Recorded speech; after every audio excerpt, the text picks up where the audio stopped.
Current WWE superstar and Twitch streamer Paige mentioned on a recent stream that she isn't done with wrestling and intends to pursue her in-ring return as soon as the opportunity presents itself. Paige is the only person that we know of who currently has a main roster contract, but is also permitted to keep her Twitch account open, active, and earning. This has been a sticking point for a lot of different wrestlers for a while now, but Paige has been able to fly under the radar and get away with being a Twitch streamer and a WWE superstar at the same time.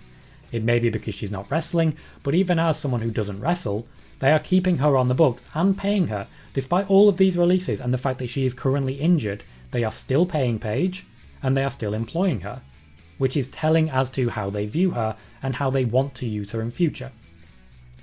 Paige is currently retired from in-ring competition, but is still under WWE contract at least for a little while more anyway. How long that may be the case, we're not sure. We're genuinely not. The WWE medical team has cleared a number of wrestlers over the past few years that for the longest time didn't look anything close to returning to a wrestling ring.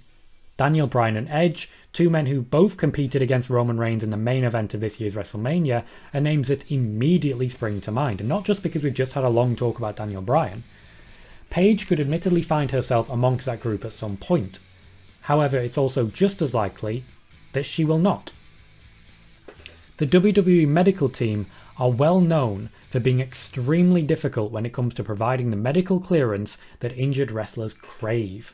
And that includes a long wait for Edge, a long wait for Daniel Bryan, where the sticking point was legitimately the WWE medical team, specifically main roster, because Samoa Joe was cleared pretty damn quickly for NXT. On one hand, I completely support this. Health comes first, and wrestlers as a species have something of a reputation for throwing themselves into the most damaging things possible head first. Maybe it just comes with the territory. And yes, when I say head first, I literally mean head first. Biggie spear through the ropes, anyone? Wrestlers are nuts, what can I say? They'll do pretty much anything to entertain. Paige's neck injury has been compared to that of Edge by fans who want to see a return as soon as possible. However, no two injuries are the same, and this is a clear fact. No two people are the same. No two injuries are the same, and no two recoveries are the same. I think it's also fair to say that in the COVID age that we are currently living in, the WWE medical team might not have been able to check up on Paige as regularly as they would like to. Now that's speculation, yes, but there is plenty of evidence backing it up, including for example the fact that she's been streaming. Logically, and as has been proven by many other wrestlers, the fastest way for an injured WWE employee to get back into a wrestling ring is to get out of the WWE. There were rumours that Edge's return closely coincided with an AEW negotiation. Christian came back at the Royal Rumble, but AEW were able to swoop in there with almost terrifying ease.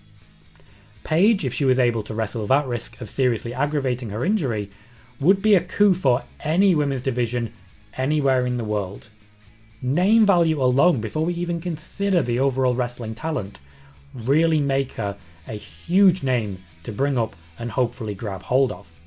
That includes the WWE if they were able to convince her to stay, and she certainly put them on notice with these comments on the stream.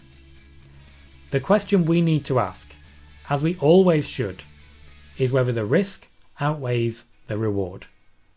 The return of Daniel Bryan had been very successful until he eventually left the company to wrestle elsewhere, so that reward is now a reward for everyone else and a risk to their company. The return of Edge, jury's still out. Though I feel the feud with Seth Rollins has proven to be the pinnacle of what he's delivered so far since returning. I wasn't a big fan of Edge vs Orton, but Edge vs Rollins has been a lot of fun, and it was a very good match. Onwards and upwards, hopefully, and we'll possibly see more of that. The evidence is in Paige's favour, but no two injuries are the same. Mostly, we just have to hope that Paige is happy. If she wants to wrestle, then I wish her all the best in her mission to make that happen. A move away from the WWE though might be essential in order to reach those goals. KJ says yeah, they value Paige very highly, hence why she's still here. If they don't clear her, she could go to AEW, but if Vince really views her as high as it seems, he'll clear her to keep her like Edge and Bryan. I can't necessarily say that they were cleared to keep, but certainly there are coincidences and there is some causation there. Or at least some correlation, what can I say?